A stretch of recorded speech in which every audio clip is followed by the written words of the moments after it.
Hi, I know that I said I was gonna do another video a lot quicker than I did, but unfortunately there was a lot of stuff that ended up going on in my life, so I kind of had to push back the second video.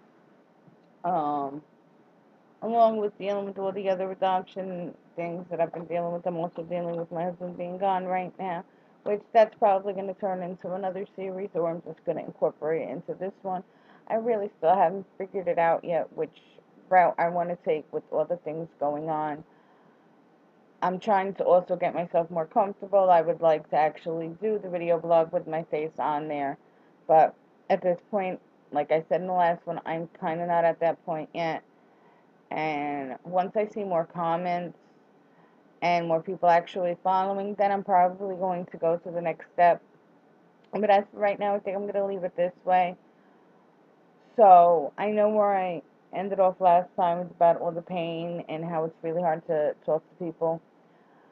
I've learned that the computer and all the forums and the sites that are out there, that's a really good way to be able to get your feelings out. You're able to share things that you normally wouldn't or couldn't with people that didn't understand.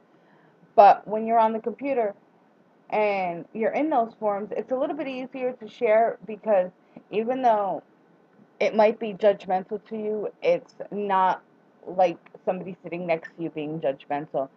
And when you know somebody, or not really know them because, of course, they're on here, but when you're posting in a forum, you're really able to get to the guts and the goods of it.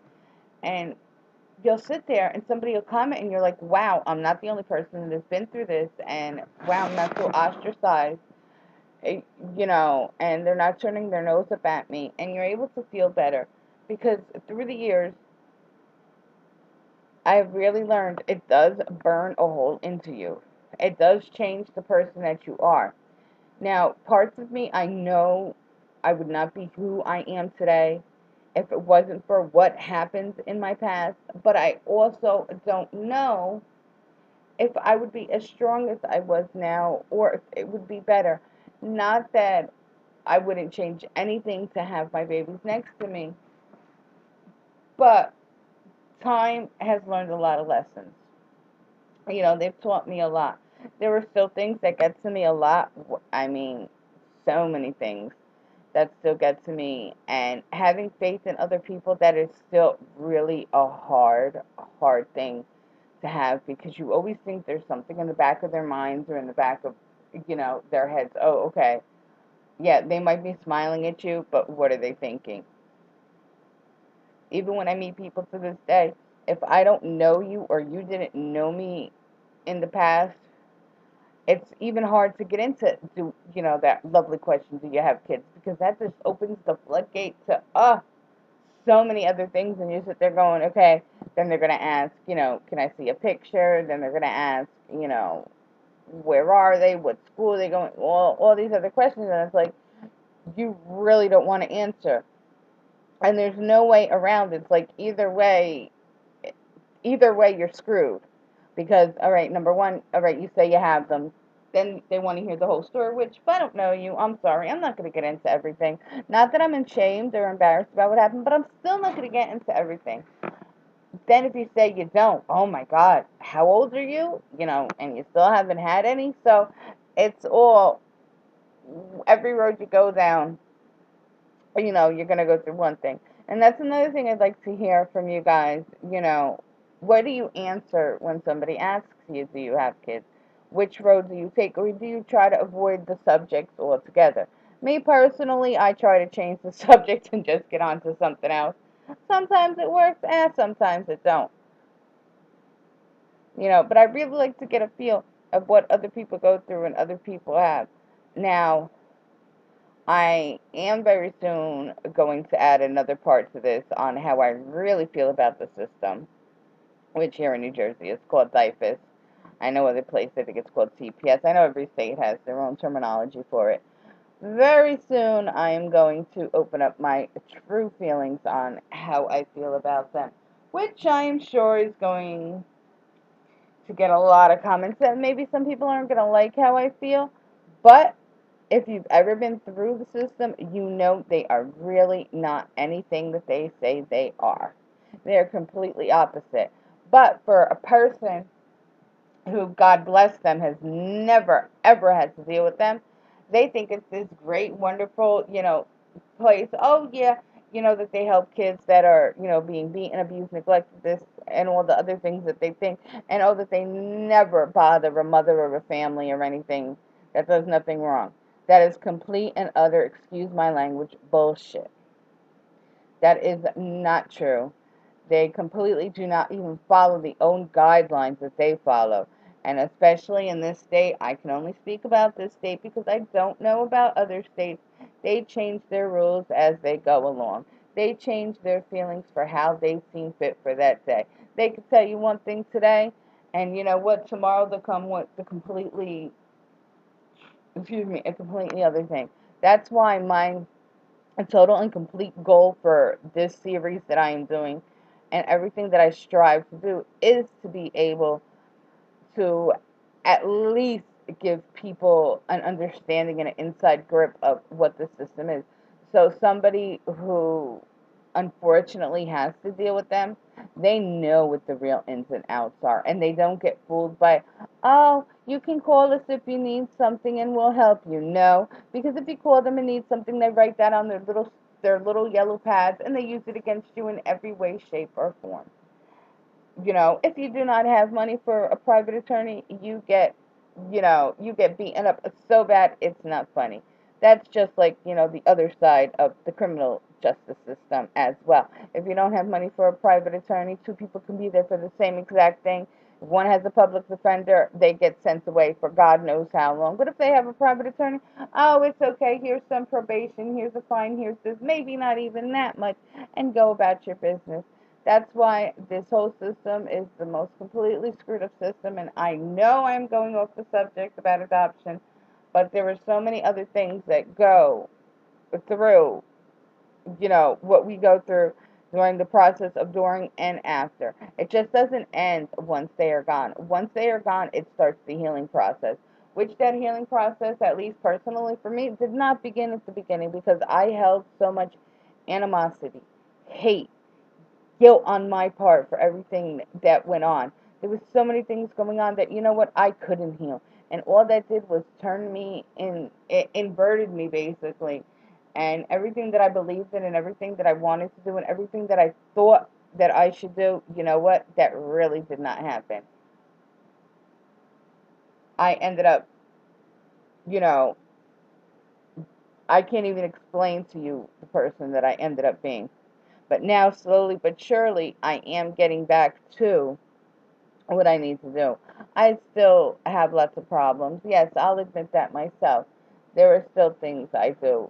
Now, for me personally, I have not had any more children since this whole thing has occurred in my life because, one, honestly, I'm deathly afraid that if I ever did, what was going to happen?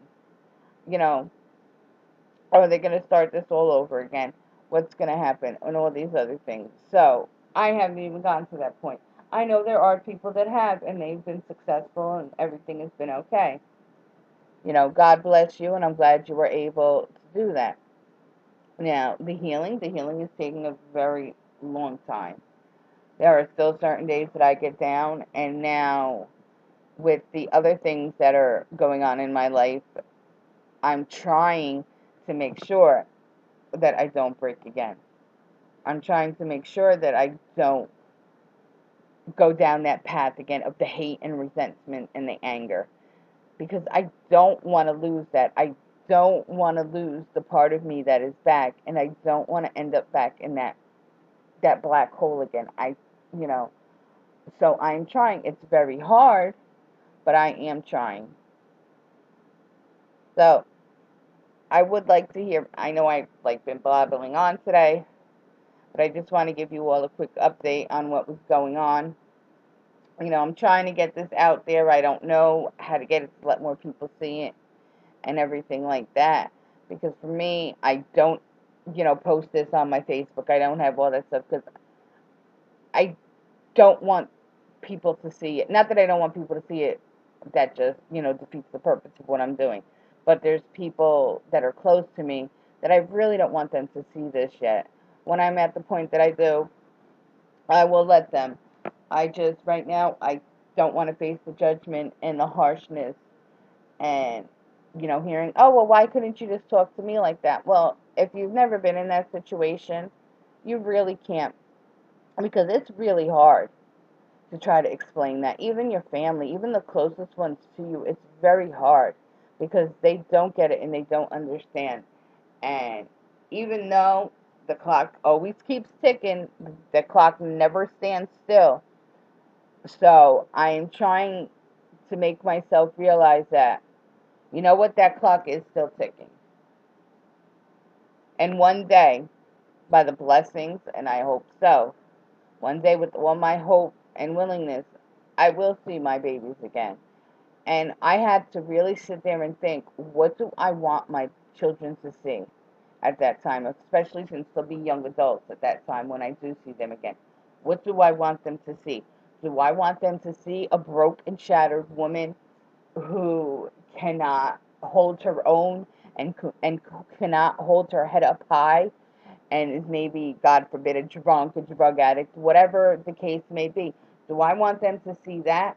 Or do I want them to see a strong woman who was able to push forward every day, who was able to get through the hurt and the pain and the missing and the agony, that all of this was worth something, that they could put their arms around me and they know that they always have a home to come to, and they know that I'm always going to be there on whatever level they choose. Because at that point, it is what they choose and what makes them happy.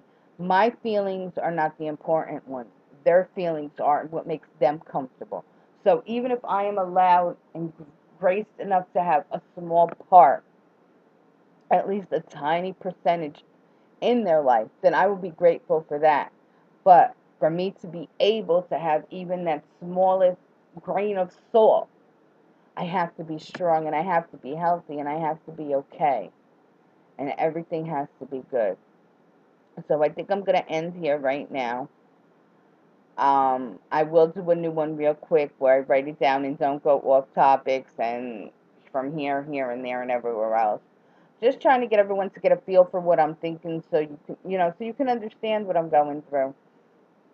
And if you're going through a hard time, that you can sit there and, yeah, I get it, I understand. And the best thing to know is that you're never alone, that there's always somebody that's unfortunately going through the same thing. So I will end here, and everyone just remember, every day is one day closer to your home not being empty, one day closer to you where you will be able to wrap your arms around them, and one day closer that you will actually, instead of coping with a smile, you will be able to have a real smile. Have a great day, everyone. Bye-bye.